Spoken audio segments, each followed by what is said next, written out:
Good morning সবাইকে। আশা করি সবাই ভালো আছেন। অনেক দিন পর একটা ব্লগ বানাচ্ছি। আশা করি ভিডিওটা সবার ভালো লাগবে। আজকে অফিস বেরোতে একটু দেরি হয়ে গেছে, কিন্তু রাস্তাঘাট মোটামুটি ফাঁকা, বাসটাও ফাঁকা পেয়ে গেছি। 11টার মধ্যে আশা করি পৌঁছে যাব। আর 11টার মধ্যে আমি পৌঁছে গেছি, রেডিও হয়ে গেছি।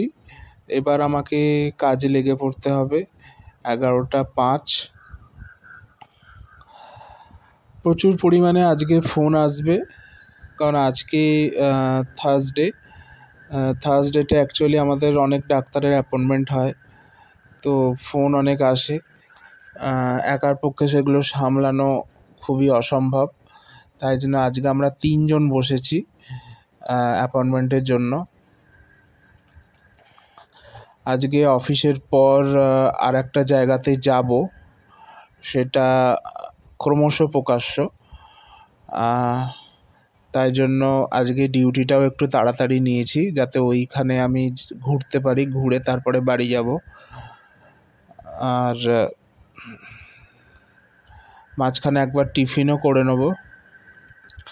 কাজের প্রেশার তো আজকে আছেই, জল খাওয়ার পর্যন্ত সময় থাকে না, মাঝে মাঝে এতই প্রেশার হয়। 3 জনে মিলে আজকে ফোন ধরে ধরে আমাদের অবস্থা খারাপ হয়ে গেছে, এতই প্রেশার। এবার অফিস কমপ্লিট করে আমরা বেরিয়ে পড়লাম। আমরা যাচ্ছি পার্ক স্ট্রিটে। অফিসের পর আমরা যাচ্ছি পার্ক স্ট্রিট, ওখানে যাব আমরা ইস্কনের মেলা।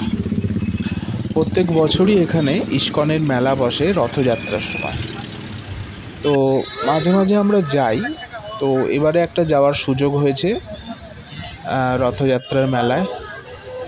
প্রচণ্ড ভিড়, অসুবিধা নেই, ভিড় ঠেলে ঠেলেই আমরা গেছি।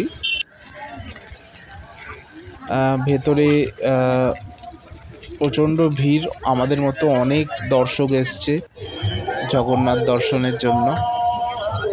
তো আমরাও অফিস শেষে চলে গেছি। এইটা হচ্ছে ভোগের লাইন, প্রচণ্ড লাইন ভোগের। আশা করি এই লাইন দিয়ে ভোগ নেওয়া খুব অসম্ভব। আর এই হলো রথ, 3টে রথ, জগন্নাথ, বলরাম আর সুভদ্রা। ওই যে দূরে কতটা আমি দেখাতে পাচ্ছি জানি না, আমাদের জগতের নাথ জগন্নাথ আছেন। আমার মোবাইলে কতটা আসছে আমি বুঝতে পারছি না, তাও দেখাবার চেষ্টা করছি। ভিড়ও হয়েছে প্রচণ্ড।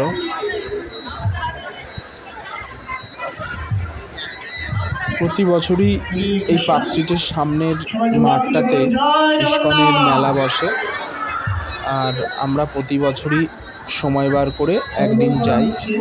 সোজা রথ থেকে উল্টো রথ পর্যন্ত থাকে এই মেলাটা। চারপাশ খুব সুন্দরভাবে সাজানো, দেখলে আপনাদের তো খুব ভালোই লাগবে। প্রভুপাদের একটা মূর্তিও আছে, আর এই সামনেই হরিনাম সংকীর্তন হচ্ছে বিদেশিনীদের, যারা বৈষ্ণব ধর্মে ধর্মান্তরিত হয়েছে। এইসব দেখে এবার বেরিয়ে যাওয়ার পালা। তারপরে হঠাৎই আমাদের একজন পরিচিত লোকের সঙ্গে পরিচয় হয়ে যায়। সে আমাকে ভিআইপি পাস দিয়ে ভোগের ব্যবস্থা করে দিল, ভোগ খাওয়ানোর ব্যবস্থা, অপূর্ব স্বাদ। তারপর এখান থেকে বেরিয়ে পার্ক স্ট্রিটে বাস ধরবো বলে দাঁড়িয়ে আছি, সেখানে দেখলাম হটকাটি রোল সেন্টার। এখানে একটা রোল না খেলে নয়, খুব ফেমাস। এখান থেকে একটা রোল কিনে বাস ধরে তারপর বাড়ি।